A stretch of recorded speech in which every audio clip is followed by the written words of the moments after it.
Sir, this boy lived with me at the orphanage. Elena's voice shattered the silence of that Thursday afternoon. She clutched the cleaning cloth with trembling hands, her eyes wide and fixed on the framed photograph above the fireplace in the study. Marcus set down his glass of whiskey. He turned so fast he nearly knocked over the chair. What did the new maid just say? The quiet girl who had barely spoken a word to him in the 3 weeks since she started working here was now pale as a ghost. This boy right here. He lived at Street Michael's orphanage with me. We shared the same dormitory. His name was Daniel. A chill ran down Marcus's spine. Daniel, a name he hadn't heard in 32 years. The name of his twin brother who had vanished when they were only 4 years old. That's impossible. My brother. He died a long time ago. Elena shook her head, tears beginning to stream down her face. I don't know anything about any death, sir, but I know for certain that boy lived at the orphanage until he was 16. He was my best friend. He protected me whenever the older kids tried to bully me. Marcus crossed the room in 3 strides. He snatched the photograph from her hands.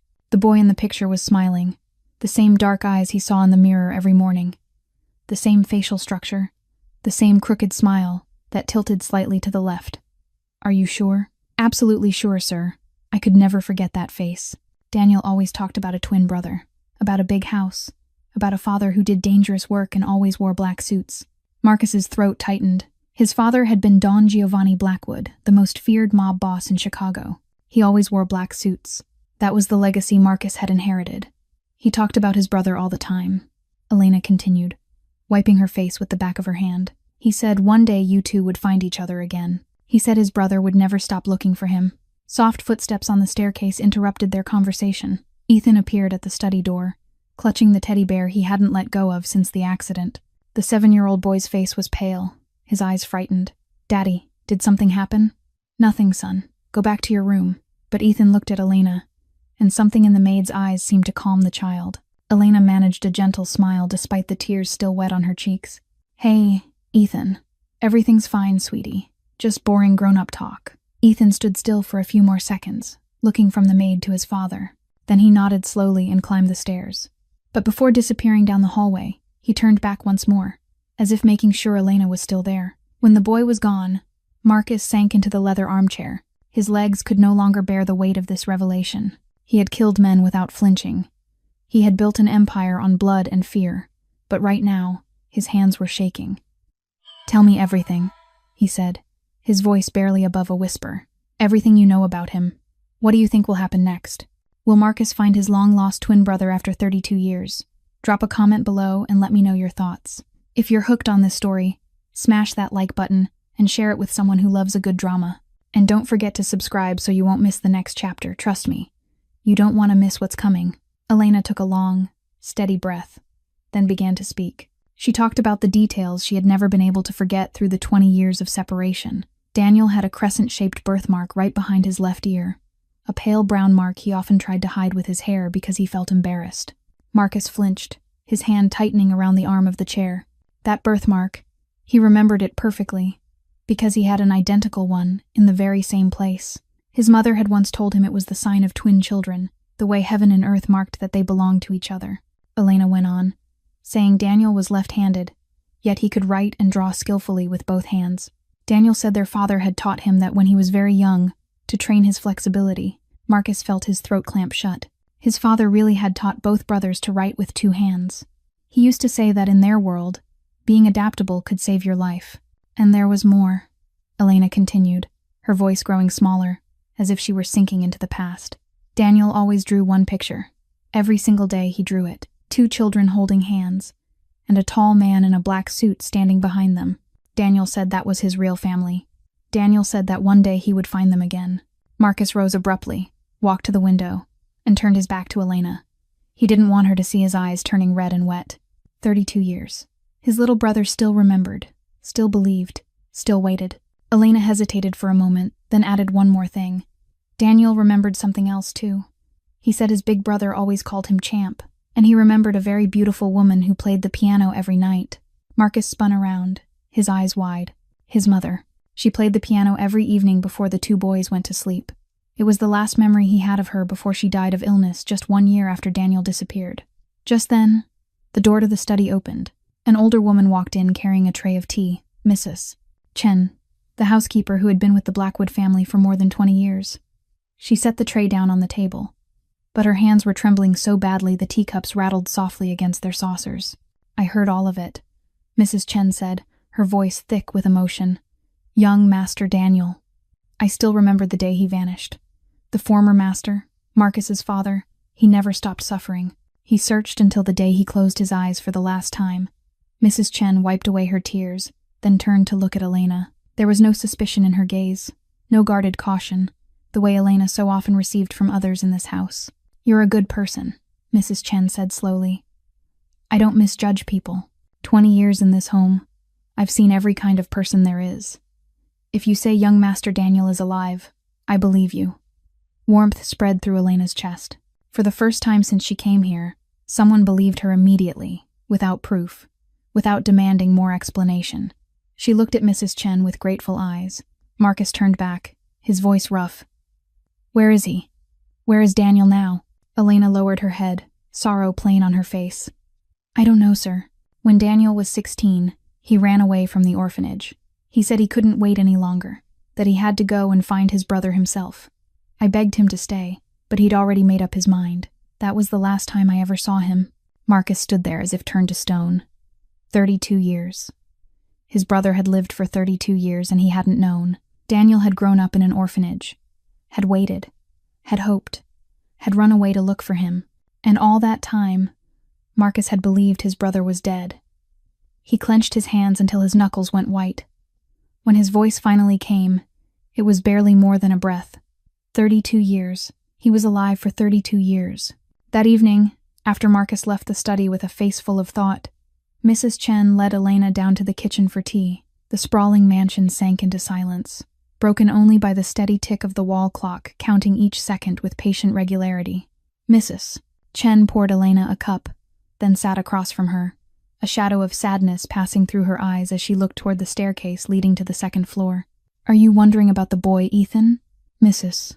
Chen asked softly. Elena nodded.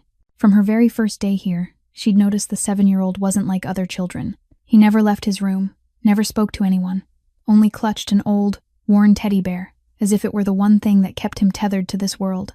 Mrs. Chen sighed, then began to tell her story. 1 year ago, the master's wife, Isabella, was assassinated by the Castellano gang, the Blackwood family's greatest enemy. That day, Isabella was taking Ethan home from school. They stopped the car right in the middle of the street. Ethan was in the back seat, and the boy heard everything. The crack of gunfire, the shatter of glass, his mother's single cry, and then she collapsed forward onto the steering wheel. The boy saw blood. He saw that his mother didn't move anymore. Elena set her teacup down, her hands trembling slightly. She could picture the terror the child had been forced to endure. Mrs. Chen continued, her voice weighted with grief. From that day on, Ethan didn't speak a single word, not one word. He locked himself in his room, holding the teddy bear Isabella had given him before she died. The master brought in the best psychologists money could buy, spent a fortune, but no one could do anything. The boy was like an empty shell, there, and yet not there. Mrs. Chen fell silent for a moment, then added in a smaller voice, as if afraid someone might overhear. Isabella. She was complicated. There were many things she kept from the master. Elena lifted her gaze. Kept what? Mrs. Chen shook her head. It's not my place to say. But you should know, the master has reasons for finding it hard to trust anyone. He's been wounded very deeply, not only by losing his brother, but by the fact that the people he trusted most were the very ones who betrayed him in the most painful way. Elena didn't press further. She understood there were secrets you didn't touch until the time was right. Yet inside her, she felt a strange sympathy for that cold, guarded man. Mrs. Chen studied Elena, her look searching but gentle. You seem to understand other people's pain. You've been through something too, haven't you? Elena lowered her head as painful memories surged back like floodwater. She drew a breath, then spoke, her voice small and even, as if she were telling the story of someone else instead of her own life. When I was 9, my parents were killed in a robbery right in front of me. I hid in a closet, watching through the crack in the door. I saw everything. After that, I couldn't speak for 2 years. Not one word. Just like Ethan now. Mrs. Chen reached for Elena's hand, her eyes shining with tears. Then you understand the boy. You understand what it feels like. Elena nodded. That was why, When she looked at Ethan, she didn't see a bad child or a psychological case. She saw herself from 22 years ago. She rose, left the kitchen, and walked toward the staircase. When she passed through the second-floor hallway, she stopped at Ethan's door. It was cracked open just a sliver, and through that narrow opening, she saw the boy's eyes watching her. Big, round eyes, sad, but not frightened the way she'd expected. In those eyes there was curiosity. And there was something else too. Something that looked like hope. Elena didn't step closer. She simply stood there and offered a very small smile. A smile that demanded nothing, forced nothing. Just a quiet way of letting him know she was here. And she wasn't a threat. Ethan watched her for a long time. Then, instead of slamming the door shut the way he always did with everyone else, he stepped back once and left the door still partly open. Elena understood what that meant. A sign, a tiny sign, but one that mattered more than it seemed. He wasn't pushing her away. And for a child who had kept his heart locked behind a closed door for an entire year, that was already a very large step forward. The next day, Elena began carrying out a small plan she'd thought through all night. She didn't try to knock on Ethan's door or force the boy to talk. Instead, she took a small yellow slip of paper, wrote a few words on it, and gently slid it through the gap beneath his door. On the first note, she wrote that today the clouds looked like a little rabbit, and asked if he could see it too. She didn't wait for an answer. She simply left the note there and quietly walked away. On the third day, she left another note.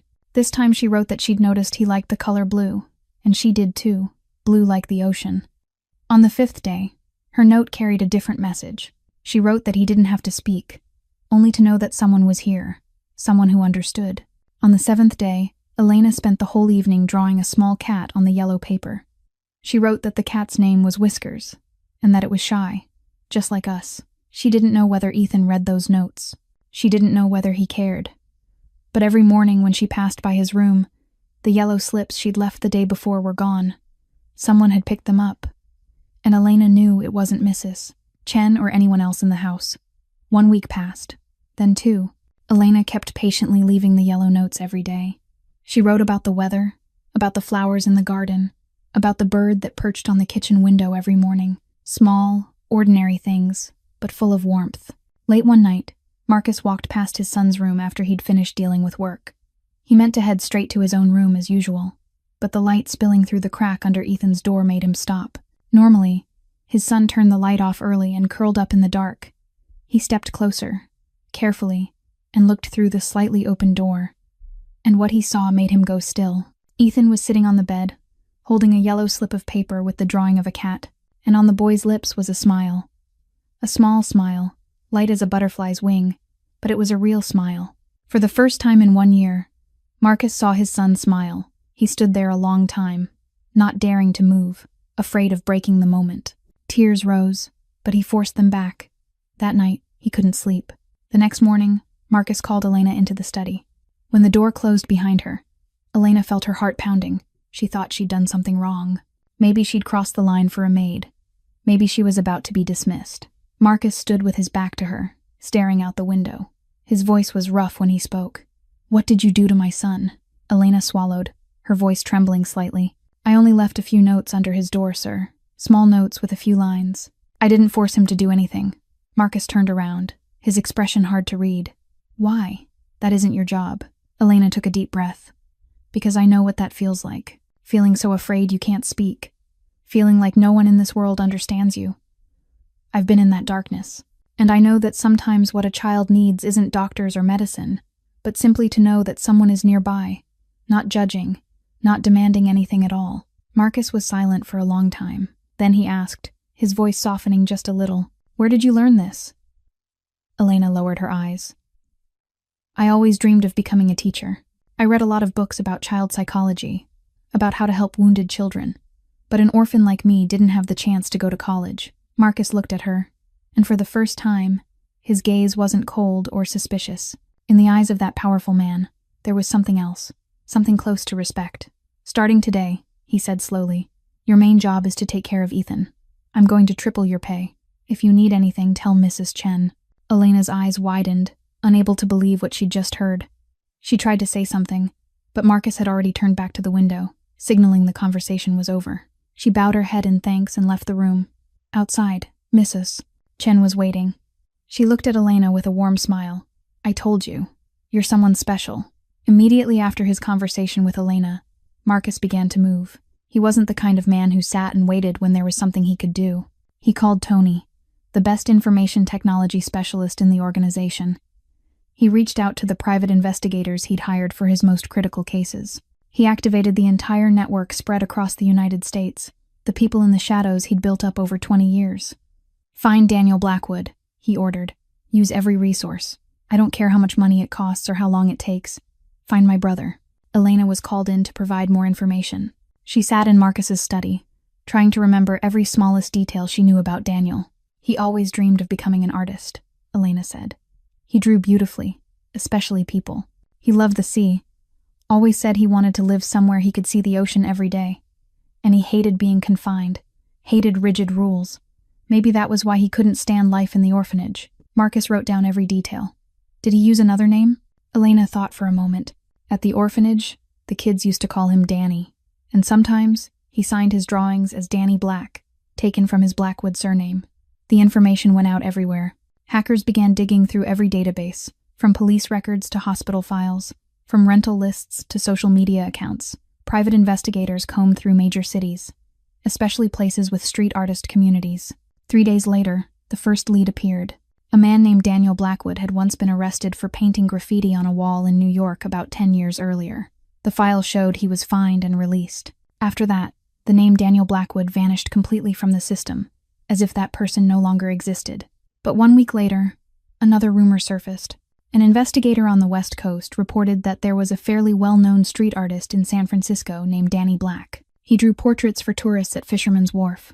There were no official records on him, no fixed address, no bank account. He lived like a ghost, but the face in the candid photographs made Marcus's heart feel as if it stopped.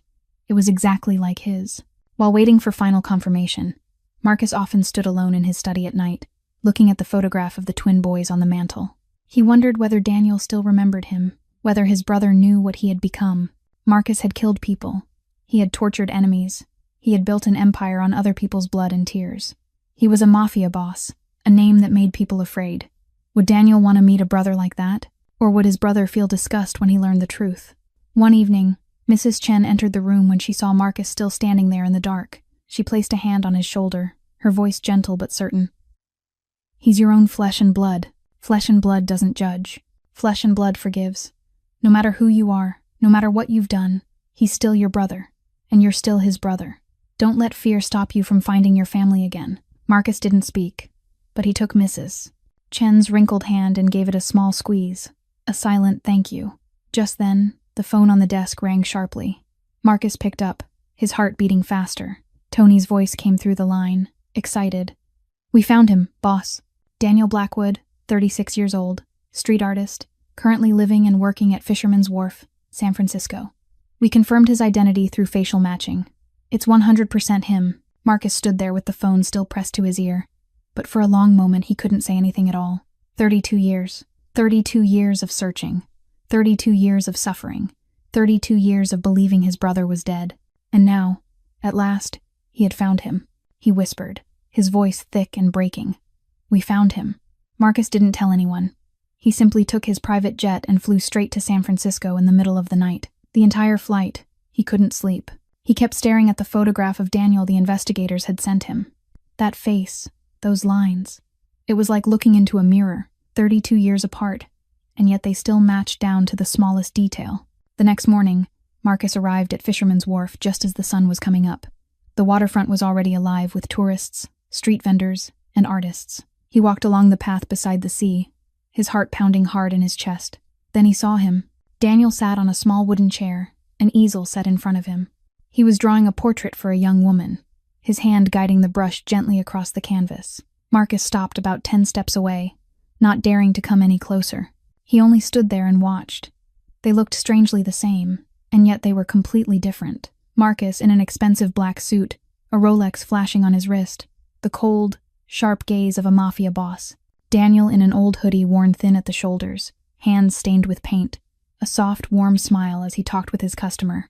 The same face, but two entirely different lives. When the young woman walked away with her portrait, Daniel lifted his head, and his eyes met Marcus's. The brush slipped from his fingers and rolled across the ground. Daniel jumped to his feet, eyes wide, lips moving, but no sound came out. The silence stretched, only the waves breaking against the rocks. The cry of gulls overhead, the laughter and chatter of tourists around them seemed to fall back, turning distant and blurred. Two grown men stood staring at each other, 32 years of separation compressed into a single moment. Then Daniel started walking toward him. One step, then another, until he stood right in front of Marcus. His mouth curved into a smile, but his eyes were wet and red. "You took a long time to find me, big brother." Marcus felt his throat lock tight. When his voice came, it was barely a breath. "You're alive. 32 years. You were alive for 32 years. They hugged in the middle of the crowded street. No one said anything else. Nothing else was needed. Two grown men held each other like the 4-year-old boys they once were, as if the last 32 years had never happened. After a while, they sat on a bench by the water. Daniel told Marcus his story. When he was 4, he was kidnapped by the Castellano gang, their father's enemy. They didn't kill him. They sold him to a childless couple in Detroit. That couple treated him well, but Daniel never forgot his real family. He remembered his brother, the big house, their father in a black suit, their mother playing the piano every night. When he was 9, his adoptive parents died in a car accident. He was sent to Street Michael's orphanage. He told people about his Mafia family, about his twin brother, but no one believed him. They thought he was making it up, thought something was wrong with him. When he was 16, he couldn't take it anymore.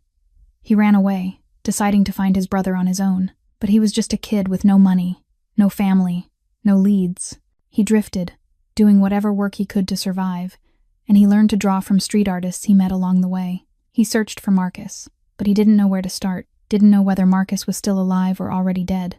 "I never stopped believing you would find me," Daniel said, his voice trembling slightly. "Every night, I drew our picture, 2 little boys holding hands. I held on to that faith for 32 years.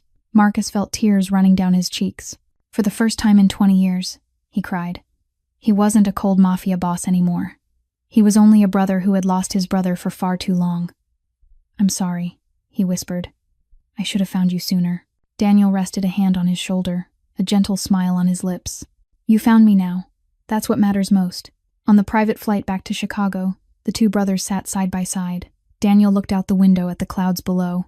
Then he turned to Marcus, his voice gentle, but threaded with worry. "Elena, is she doing all right? Is she happy?" Marcus looked at his brother, a little surprised. Elena, the housemaid who had opened the door that led him to Daniel. He realized the bond between his brother and that young woman ran far deeper than he'd imagined. They weren't only orphanage friends. They had been family to each other through the hardest years. "She's all right," Marcus answered. "She's living in my house, and she's helping Ethan, my son, recover from a very severe psychological trauma." Daniel smiled, his eyes brightening. "I always knew she'd do wonderful things. She has the warmest heart I've ever known."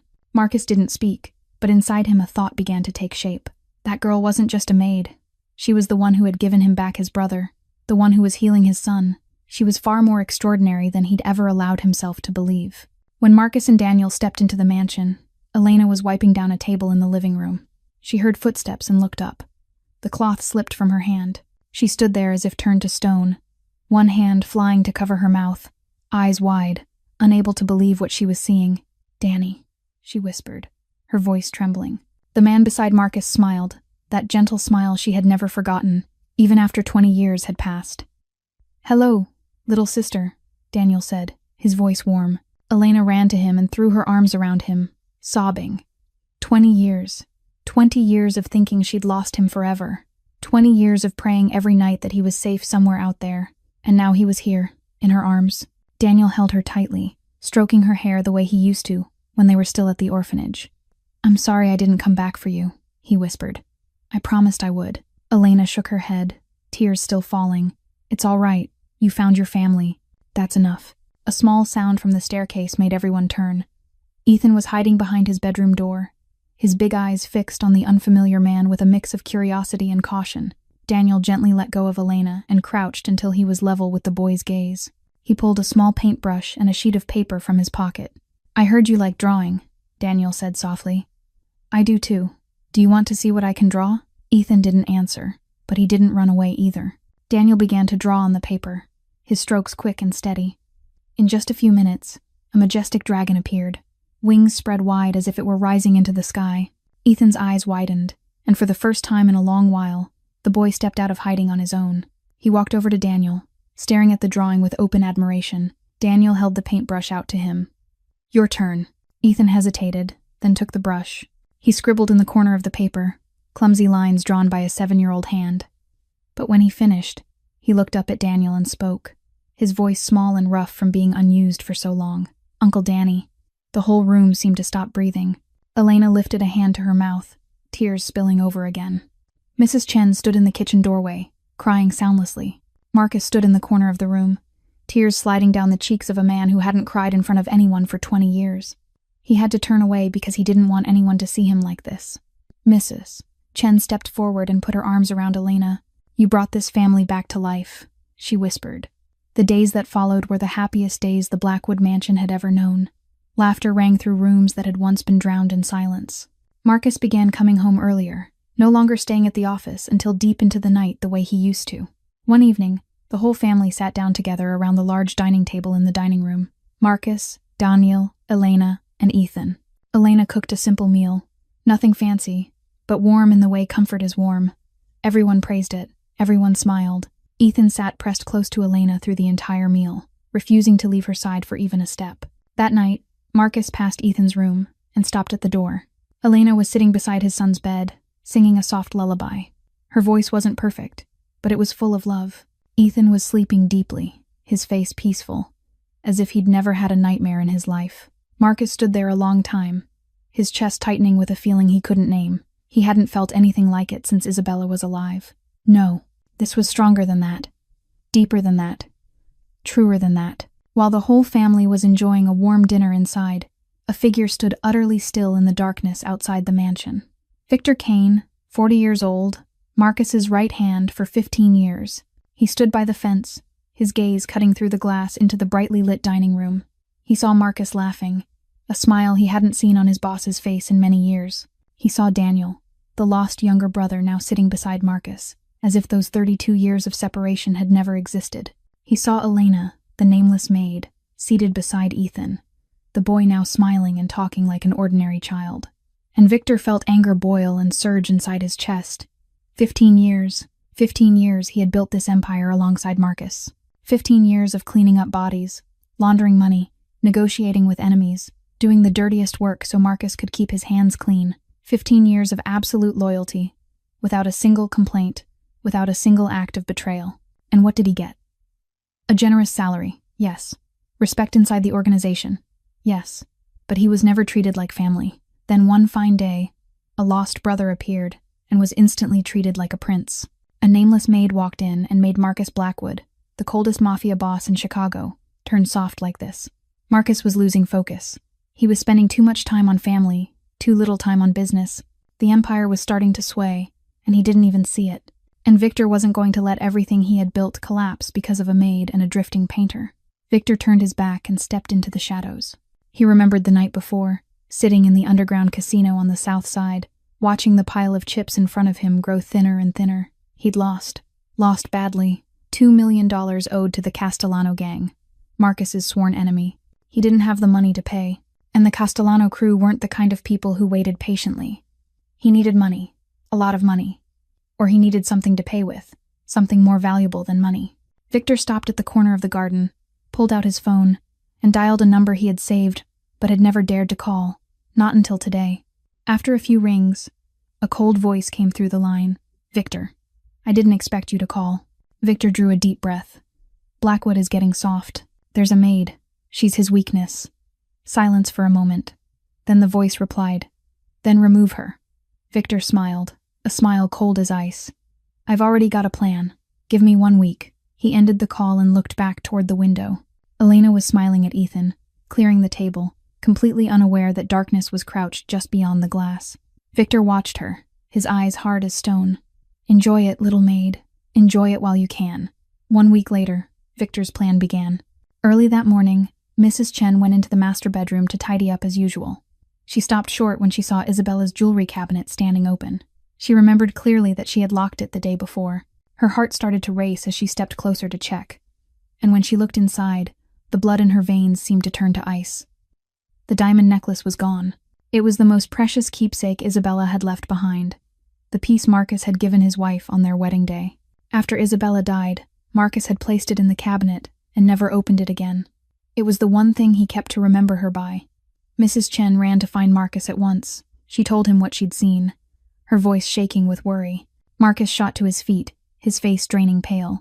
He called Victor in and ordered him to find the necklace at any cost. Victor nodded, his expression grave and concerned, the picture of a loyal subordinate. He asked permission to search the rooms of every staff member in the house, to rule out the possibility of internal theft. Marcus agreed. Half an hour later, Victor returned to Marcus's study. In his hand was the diamond necklace, glittering.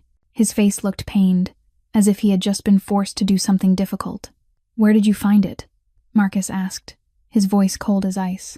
Victor lowered his head, pretending he couldn't bear to meet his boss's eyes. "In Elena's room, sir, under her pillow. I'm sorry. I didn't want to believe it either, but the evidence was too clear." Marcus said nothing. He took the necklace and stared at it for a long time. Then he ordered Victor to bring Elena to the study. Elena walked in with a worried expression. She sensed the tension the moment the door opened. Marcus stood with his back to her, looking out the window. Victor stood in the corner, stern and watchful. "You called for me?" Elena asked quietly. Marcus didn't turn around. He only set the necklace on the desk, the sound of diamonds touching wood ringing out in the silence.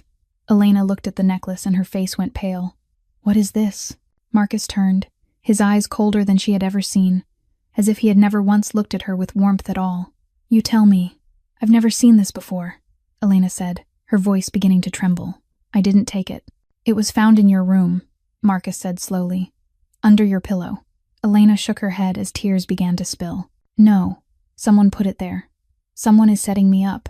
Marcus gave a short, humorless laugh, a sound without a trace of warmth. "Who?" "Victor has worked for me for 15 years. You've been here for 2 months. I don't know who," Elena cried. "But I swear on my parents' grave, I didn't take that necklace. Please, sir, believe me." The silence stretched. The room seemed to stop breathing. Then Elena asked, her voice only a desperate whisper, "Do you believe me?" Marcus didn't answer. He looked away, his jaw tightening. That silence hurt more than any words could have. Elena understood. He didn't believe her. Tears ran down her face, but she didn't beg any more. Just then, Mrs. Chen rushed into the room, breathless. She had heard what was happening. "Marcus, don't decide so quickly," she said fast. "I know this girl. She's not that kind of person. Investigate more before you decide." Marcus cut her off, his voice cold and final. "Enough. I've decided." He turned to Elena, and there wasn't a shred of feeling left in his eyes. "Get out of my house. Don't ever come back." Elena stood there for a moment, looking at the man she had begun to trust, the man she thought was different from the others. Then she wiped her tears and lifted her chin. "I thought you were different," she said, her voice surprisingly steady. "I was wrong." She turned and walked out. "Mrs. Chen," cried, calling her name. But Elena didn't turn back. She went straight to her room, packed the few belongings she had, and left the Blackwood mansion without looking back even once. Victor stood in the corner, his face showing nothing, but inside he was smiling to himself. The plan had worked perfectly. Marcus stood alone in the study after everyone had gone. He gripped the necklace so tightly in his hand his knuckles turned white. He'd done the right thing. He had to protect himself and his son. He couldn't trust anyone anymore. But why did his chest hurt like this? Why did it feel as if he had just lost something important? That night, the sky opened up and the rain came down in sheets. Elena carried a small bag with a few changes of clothes and the child psychology book she'd kept with her since the orphanage, and she walked out through the gates of the Blackwood estate. She didn't look back. She didn't cry anymore. She only kept walking through the rain, letting the icy water mingle with the ache inside her chest. The sound of hurried footsteps chasing after her made her stop. Mrs. Chen ran up, holding an umbrella and an envelope. She pressed the envelope into Elena's hand, breathing hard from running. "There's some money in here," she said, her voice thick with tears. "I believe you. I know you didn't do it. Don't give up. Find a way to prove you're innocent." Elena looked at the older woman who had treated her like a daughter from the very first day she arrived here. She wanted to say something, but her throat had locked shut. All she could do was nod, then turn and walk away, leaving Mrs. Chen standing in the rain, watching her disappear behind the curtain of water. The next morning, Ethan woke up and ran downstairs like he did every day, searching for Elena. He'd grown used to her being there each morning, used to her smile, to the yellow notes she slid under his door. But today, she was nowhere. He ran through the house, checking room after room, calling her name in the soft voice he had only just found again after a year of silence. Mrs. Chen had to sit down, take his hand, and tell him the truth.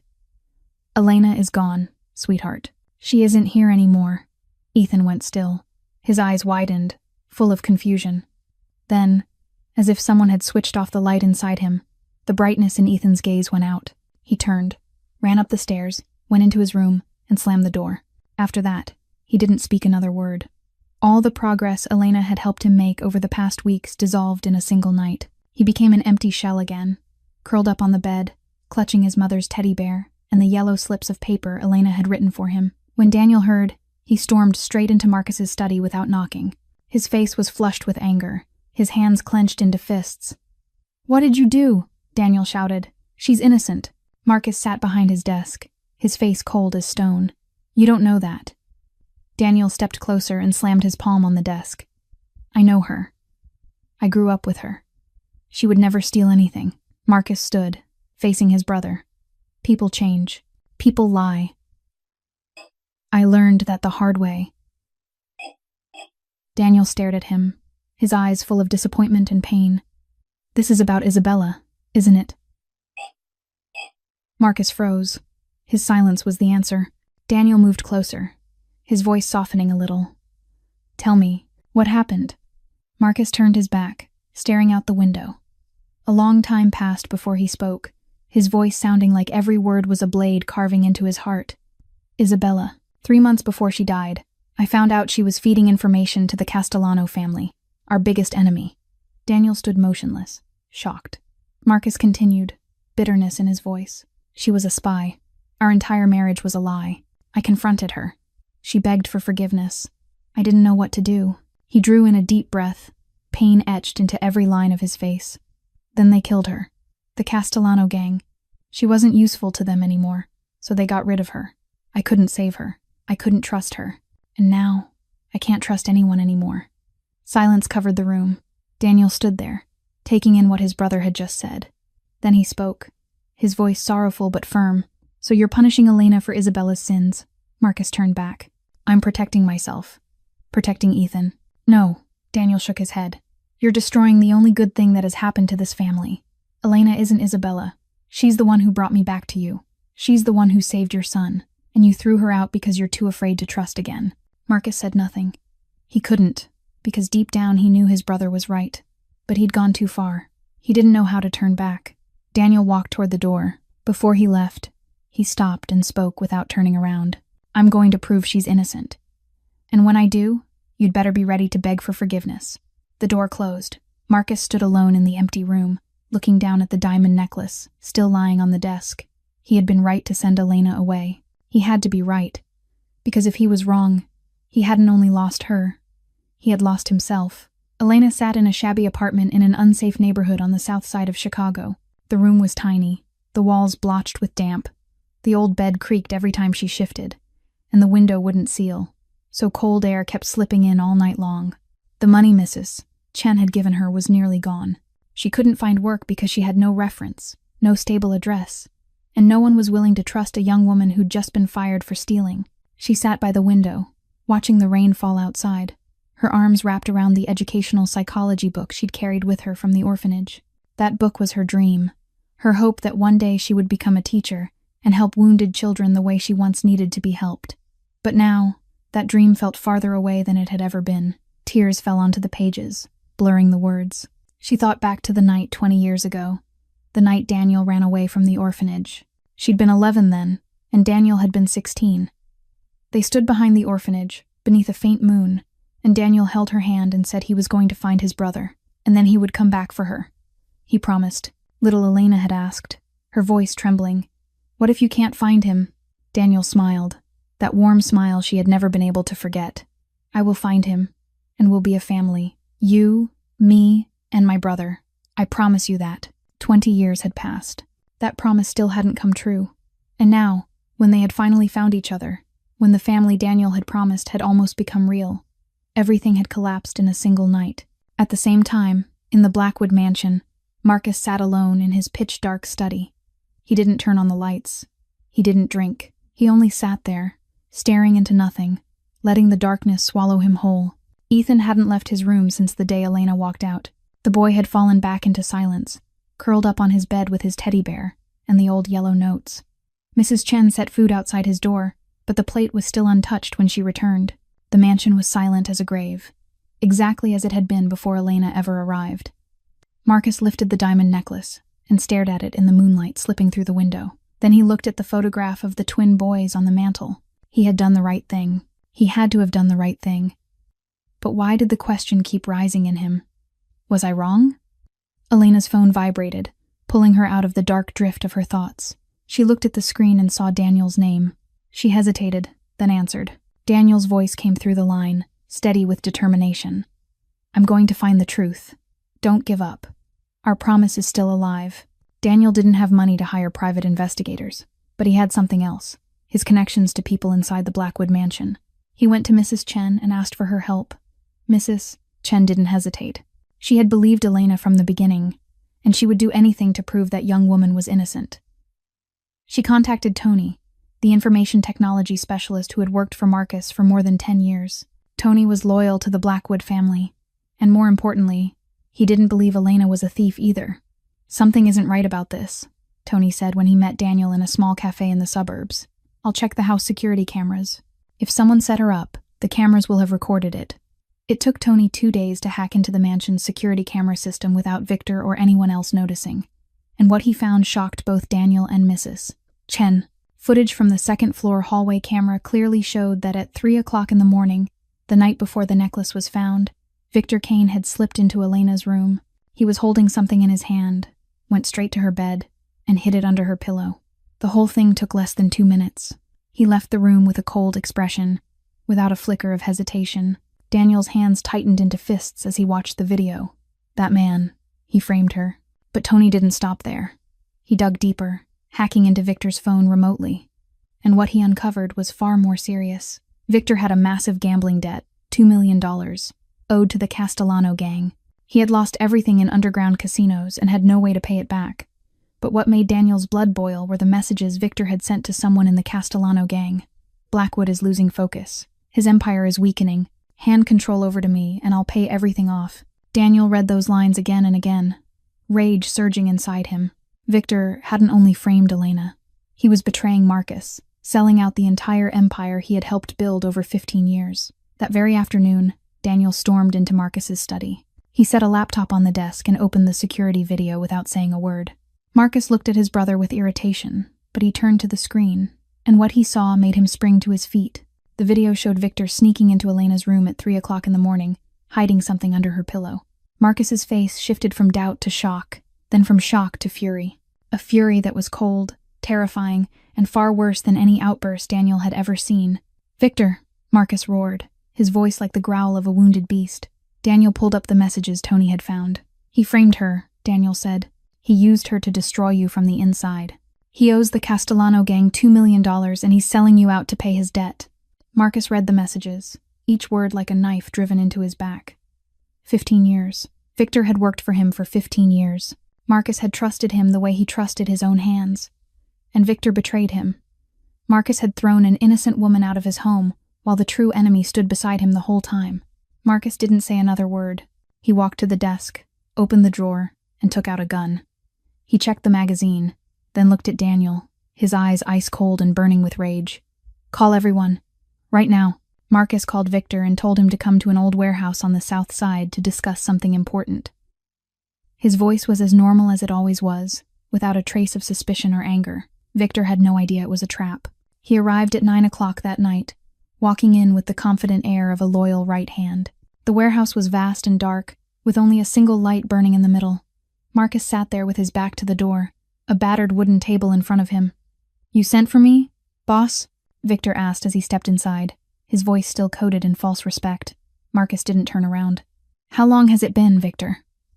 Victor stopped, slightly confused. "How long since what, sir?" Marcus stood, turned to face him, set a laptop on the table, and played the video. "How long have you been betraying me?" Victor's face went pale as he watched himself on the screen. slipping into Elena's room at 3 o'clock in the morning, hiding the necklace under her pillow. He watched the messages he had sent to the Castellano gang appear line by line. "I can explain," Victor stammered, taking a step back. Marcus moved toward him, each footfall like the beat of a war drum. "You framed an innocent woman. You tried to tear my family apart. For 15 years, I trusted you like a brother. And you betrayed me over a gambling debt." Victor saw there was no way out. In a flash, he bent down and pulled a small gun from where it was strapped at his ankle. The motion was lightning fast. He aimed the gun straight at Marcus. "You've gotten soft, Marcus." Victor snarled, his face twisted with rage and desperation. "That Maid, that long-lost brother, they've made you weak. I built this empire with you. 15 years I cleaned up your filth. I deserve more than being your dog." He tightened his grip, finger on the trigger. Maybe it's time to change leadership. A gunshot exploded from behind Victor. He dropped to the floor, the bullet tearing into his shoulder. His gun flew from his hand and skidded across the concrete. Daniel stepped out of the shadows in the corner of the warehouse, the gun in his hand still smoking. "You forgot about me, Victor," Daniel said coldly. At once, Marcus's men appeared from everywhere, surrounding Victor. He lay on the floor, blood streaming from his shoulder, but he was still laughing, a laugh that was pained and crazed. Marcus walked up and stood over him, looking down at the man who had once been his right hand with eyes as cold as ice. "You want my empire? You'll get nothing." Victor spat blood, still laughing. "It doesn't matter. The Castellano gang will come for you. With me or without me, they're coming." Marcus crouched, staring straight into his eyes. "Let them come, but you won't be here to watch it." He signaled his men. "Take him away." 2 large men hauled Victor up and dragged him out of the warehouse. His fate would be decided by the law of the jungle, the very law he had helped Marcus enforce for 15 years. Now he would taste it in his own flesh. The warehouse fell silent again. Only Marcus and Daniel remained beneath the dim yellow light. Marcus looked down at the pool of blood on the floor where Victor had been lying. He drew a deep breath, then spoke, his voice heavy. "I made a terrible mistake." Daniel stepped closer and put a hand on his brother's shoulder. "Then fix it. She's waiting." Marcus drove through the curtain of night rain, heading toward the south side of Chicago. He had never been in this part of the city before. The streets were dark. The streetlights flickered. Trash lay scattered along the sidewalks, and shouting echoed from somewhere deep in the alleys. This was where Elena had been forced to live these past days because of him. An innocent girl pushed out of a warm home, framed by a traitor, and turned away by the very person she had trusted. His heart tightened with pain at the thought. He stopped in front of an old apartment building, its walls stained and its iron stairwell rusted through. He climbed the steps one by one, the rain still falling hard, soaking his expensive suit, but he didn't care. He stopped at the door of the apartment Tony had found. He knocked. No answer. He knocked again, harder this time. "Elena, it's me." Elena's voice came from inside, cold and distant. "Go away." Marcus pressed his hand to the door, his voice pleading. "Please, let me explain."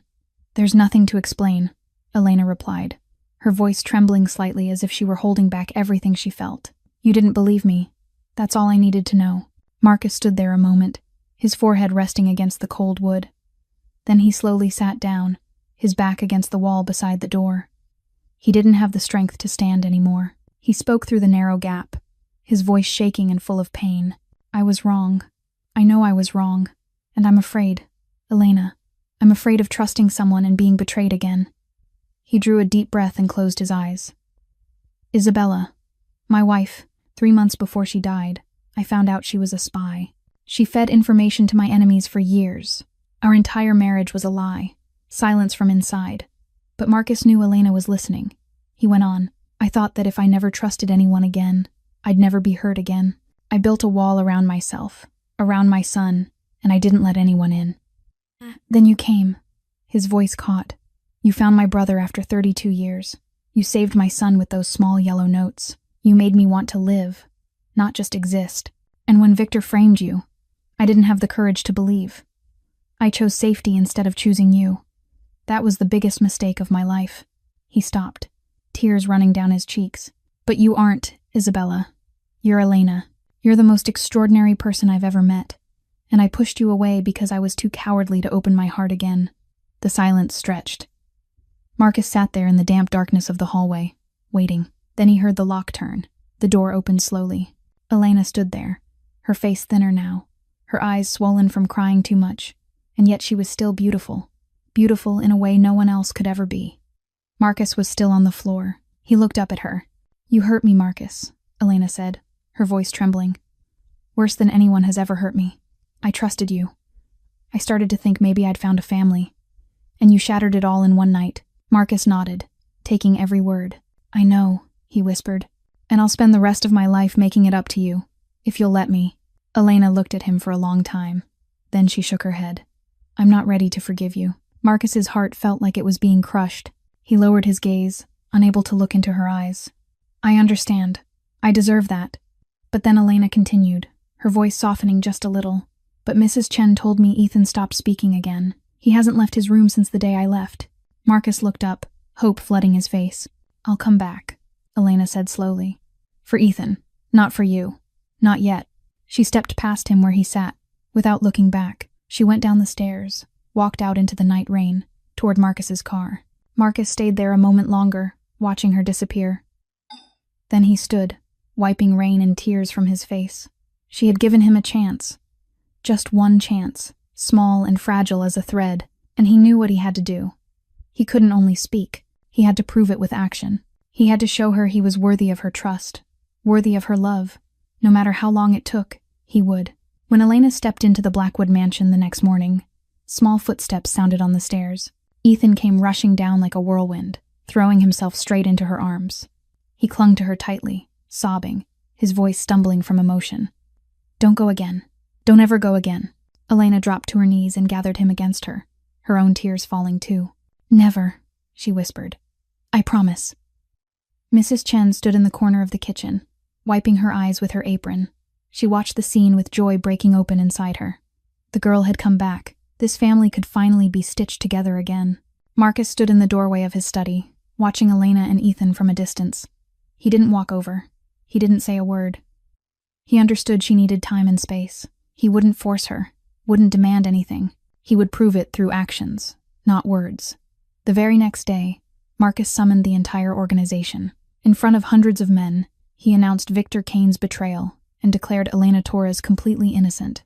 "She was framed by a traitor," Marcus said, his voice echoing through the large room. "Anyone who dares lay a hand on her will answer to me." The news spread across Chicago. Everyone knew Elena was under Marcus Blackwood's protection. 1 week later, Elena returned to her room and found an envelope on the table. She opened it and went still.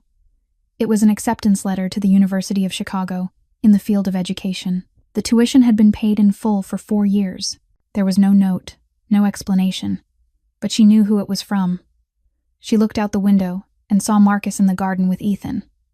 He didn't look up, as if he didn't want her to feel pressured to thank him. From then on, Marcus began asking Elena's opinion on everything related to Ethan. What the boy should eat, what he should learn, what he should play. He treated her like a member of the family, not a maid. He respected her, listened to her, but never crossed the boundary she had set. The days that followed passed in peace. In the afternoons, Daniel often sat in the garden teaching Ethan to draw. The boy learned eagerly from his talented uncle, his laughter ringing through the green, sun-cooled yard. Elena sat in a nearby chair, reading education books, preparing for college that was soon to begin. One afternoon, Marcus brought out drinks for everyone. He handed a glass to Daniel, to Ethan, then set one beside Elena. He sat down next to her and said nothing. They simply sat there, shoulders nearly touching, watching Ethan laugh and play with Daniel. No words were needed. Their presence beside each other was enough. One night, Ethan's screams echoed through the mansion. He was having a nightmare, calling his mother's name in panic. Marcus and Elena ran to his room at the same time. They sat on either side of the bed, each of them holding one of Ethan's hands. Slowly, the boy calmed, his breathing evening out, and he slipped into peaceful sleep. When Ethan was sleeping soundly, Marcus and Elena looked at each other in the dim light. There was a quiet moment, heavy with meaning. Marcus slowly reached out and took Elena's hand. "Thank you for coming back," he whispered. Elena looked at him, and for the first time since she returned, she smiled at him. A small smile, but sincere. "Thank you for giving me a reason to come back." A few days later, they stood in the garden beneath the moonlight. Elena was watching the night-blooming flowers when Marcus stepped up beside her. They stood in silence for a long time. Then Marcus turned to her, his eyes full of love and patient hope. Elena looked back, and when their lips met, It was a kiss as light as a butterfly's wing, like a promise that didn't need to be spoken. When they pulled apart, Elena looked at him and spoke softly. "I'm not saying I've completely forgiven you." Marcus nodded, smiling. "I know, and I'll wait as long as it takes." From the second-floor window, Daniel and Ethan were looking down into the garden. Ethan's eyes went wide, and he pointed. "Dad is kissing Miss Elena." Daniel laughed and ruffled his nephew's hair. "About time. He's so slow." 6 months slipped by like a dream. Elena began college, and her grades were excellent. She was the most diligent student in her class, always sitting in the front row, always finishing her assignments ahead of schedule. The professors were all impressed by the young woman with eyes full of determination and a hunger to learn. Ethan was now a completely different boy, healthy, joyful, chattier than ever. He no longer had nightmares, no longer clutched that old teddy bear as if he might lose it. He ran through the mansion from room to room, his laughter spilling into every corner. Daniel had moved into the estate for good and had begun working alongside Marcus. Together they were gradually legalizing their business operations, shifting from the underworld into clean enterprises. Daniel oversaw the arts and philanthropy side, using his gift for drawing to raise funds for orphan children. The Blackwood mansion was now filled with laughter and warmth, a world away from the cold house Elena had walked into nearly a year earlier. One evening, Marcus suddenly announced that the whole family would be going out to dinner at an upscale restaurant in downtown Chicago. Elena wondered as she settled into the car. "Is there some special occasion?" Marcus only smiled, mysterious. "You'll see." They arrived at a famous Italian restaurant and were led into a luxurious private room, candlelight flickering and fresh flowers arranged everywhere. The table was set for only 4: Marcus, Elena, Daniel, and Ethan. They ordered, they talked, they laughed, like any other family dinner. But Elena noticed Daniel and Marcus kept glancing at each other, as if they were holding on to some secret. In the middle of the meal, Daniel suddenly stood. "Ethan, come with Uncle and take a look at the kitchen." The boy looked up, tomato sauce on his lips. "But I want dessert." Daniel winked at his nephew. "Trust me, kid." Ethan got up reluctantly and followed Daniel out. But before he left, he turned back and flashed Elena a mischievous smile, as if he knew something she didn't. The room fell quiet. Only Marcus and Elena remained, sitting across from each other beneath the candlelight. Marcus drew a deep breath, then reached under the table and brought out a small box. Not a typical ring box, but a tiny pastry box. He set it in front of Elena. "Open it." Elena was startled, but she did. She lifted the lid, and her heart seemed to stop. Inside, nestled on the pastry, was a diamond ring, not too large, not too ornate, but beautiful in a refined, elegant way, exactly her style. When she looked up, Marcus was already down on one knee beside her. His eyes held nothing but love and sincerity. "You came into my house as a maid," he began, his voice trembling slightly with emotion. "But you became Ethan's mother, Daniel's sister, and my whole world." He took her hand. "I don't deserve you. I know that. I've made mistakes. I've hurt you. But I still want to ask. Marry me. Not because I'm your employer, not because of what I can give you, but because I love you, and I want to spend the rest of my life proving it." Tears ran down Elena's cheeks. She looked at the man kneeling before her, the man who had once been cold and distant, now opening himself to her completely. She nodded, her voice thick with tears. "I say yes." Marcus smiled, the brightest smile she had ever seen on his face. He took the ring, slid it gently onto her finger, then rose and kissed her there in the middle of the restaurant. At that moment, the door flew open. Daniel and Ethan ran in, with Mrs. Chen right behind them. Ethan shouted, bursting with excitement. She said yes. Mrs. Chen stood in the corner, crying like rain. At last, this family is finally whole. The 4 of them wrapped their arms around each other in a circle, laughing and crying at the same time. Elena looked around, at Daniel, at Ethan, at Marcus, at Mrs. Chen, and she realized this was the family she had dreamed of her whole life. A family doesn't need to share blood, it only needs to share a heart. 3 months after the engagement, the wedding was held right in the garden of the Blackwood estate. It wasn't a lavish ceremony with hundreds of guests, the kind people would expect from a Mafia boss. It was a warm, simple celebration, with only the most beloved people. The garden was dressed in white flowers and small lanterns, glowing like a dream beneath the sunset. Elena stepped forward in a plain white wedding dress. No elaborate beading, no sweeping train. Her hair fell naturally, with only a small flower tucked behind her ear. She was beautiful in her own way. Beautiful because sincerity and ease shone out of her eyes. Ethan was the ring-bearer, walking confidently along a carpet of flowers with a radiant smile. He had changed completely from the silent, frightened child of a year ago. Daniel stood beside Marcus as best man, wearing a suit for the first time in his life. And yet there were still a few smears of paint on his hands that he'd forgotten to wipe away. Father Thomas, the priest who had cared for Street, Michael's orphanage, where Elena and Daniel grew up, flew in from Detroit to officiate. He wept when he saw that the 2 orphan children from long ago had finally found their family. When it was time for vows, Marcus held Elena's hand and looked straight into her eyes, telling her that she had taught him trust wasn't weakness, that love wasn't losing control, that she had saved him in every way a person can be saved. Elena smiled through her tears and told him he had given her the family she'd dreamed of her whole life, not because of money, but because of love, real love. They kissed beneath an arch of white flowers, under the warm gold of late afternoon and the applause of those who loved them. And in that exact moment, Ethan ran up, threw his arms around Elena, and called out loudly, calling her Mom. Elena went still. It was the first time he had ever called her that. Tears spilled from her without restraint. She knelt and held him tight, sobbing with happiness. Daniel stepped in and hugged Marcus, his voice thick as he told him their father would be so proud of him. That night, after all the guests had gone, the 4 of them sat in the garden under a sky filled with stars. Marcus, Elena, Daniel, and Ethan. The boy slept deeply in Elena's arms, his face peaceful as an angel. Daniel looked up at the heavens and smiled, saying who would have imagined it, that 2 orphans and a Mafia boss could become a family. Marcus pulled Elena close and said it was the best family. Elena lifted her eyes to the glittering stars, her voice light as breath, and asked if he thought they were watching them, his parents, her parents. Marcus kissed her forehead and said he was sure they were, and that they were smiling. Up there, if souls can look down, they were surely smiling, because the lost children had finally found home, because love, even if it came late, still came, because family isn't blood but the heart. And this family had more heart than any other. This story brings us precious lessons about life. First is the lesson of trust.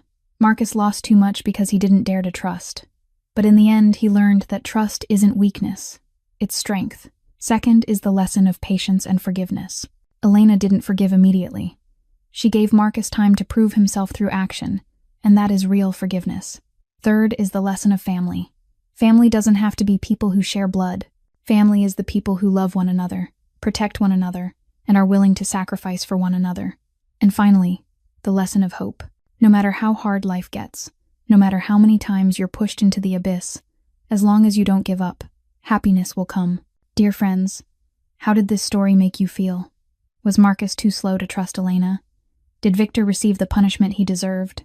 Did this story remind you of something in your own real life? We truly want to hear what you feel from the deepest place in your heart. Please share your thoughts in the comments below. If this story touched your heart, please press like and share this video with those who need to believe in second chances in life. Don't forget to subscribe to our channel and turn on notifications so you won't miss moving stories every day. We sincerely thank you for taking the time to listen all the way to the end. We wish every one of you watching this video good health, a joyful life, and days filled with peace and happiness. Always remember that no matter how difficult life becomes, love and family will always be the place we come back to. Goodbye, and see you again in the next video.